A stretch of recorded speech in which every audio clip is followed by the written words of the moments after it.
in Newton, Massachusetts. Mr. Sharp is also the founder and former CEO of Phoenix Controls and has more than 25 U.S. patents to his name. Aircuity's products reduce building energy and operating expenses while simultaneously improving its indoor environmental quality. Welcome, sir.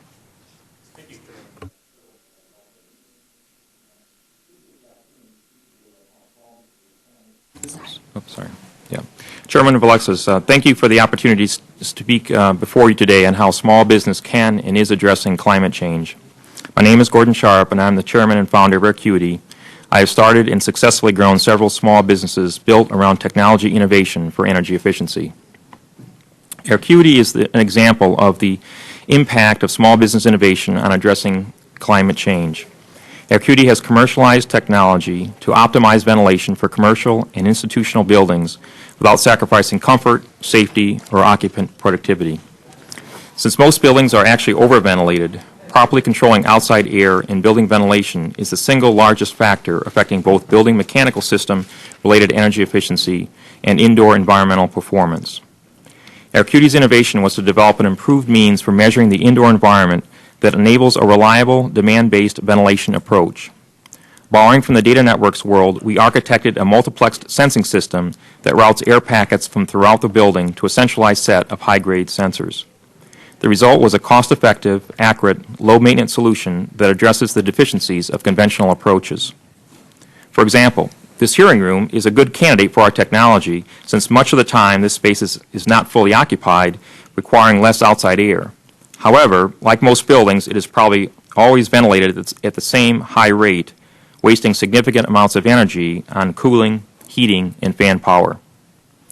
In terms of the climate change impact, Aircuity's forecast for 2009 should represent more than $7.5 million in annual energy savings, or an annual reduction of 38,700 metric tons of carbon dioxide, or equivalently 85 million pounds of CO2.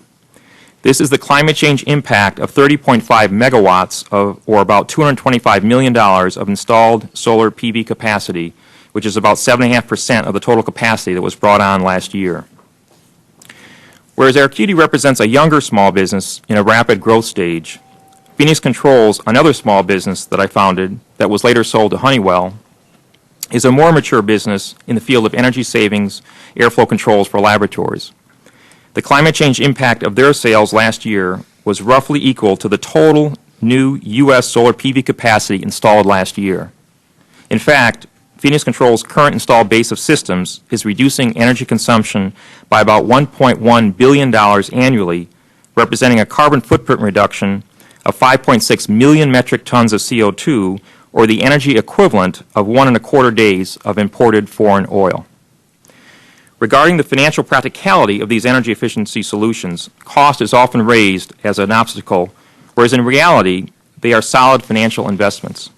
For example, Aircuity systems usually deliver paybacks of from 1 to 4 years, which represents internal rates of return of from 100% to about 20%. A larger obstacle is actually owner concerns that the projected savings are not achievable or that the technology is too new and from a lesser-known small business. This credibility gap can be difficult to cross until there is a critical mass of proven installations. As I've personally experienced, pioneers are the ones with the arrows in their backs.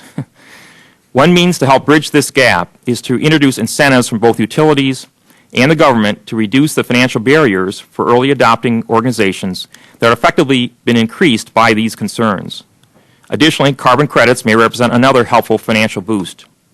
Over time, this assistance becomes less important as the technology's true financial returns become known.